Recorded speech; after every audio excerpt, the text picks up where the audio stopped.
రామాయణం ఎన్నిసార్లు జరిగిందో మీకు తెలుసా? వాల్మీకి రామాయణం ప్రకారం రామాయణం ఒకేసారి జరిగినా ఇతర హిందూ పురాణాల ప్రకారం ఇది అనేక సార్లు జరిగింది. ముఖ్యంగా బ్రహ్మవైవర్తన పురాణం వంటి గ్రంథాలలో ఈ విషయం ప్రస్తావించబడింది.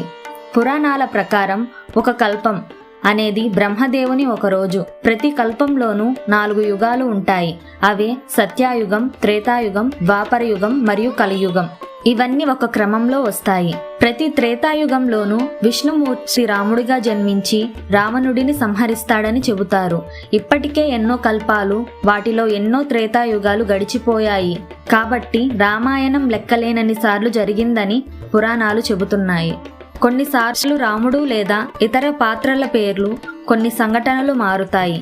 కానీ కథలోని ప్రధాన సారం అంటే ధర్మస్థాపన కోసం రావణుడిని సంహరించడం మాత్రం ఒకేలా ఉంటుంది.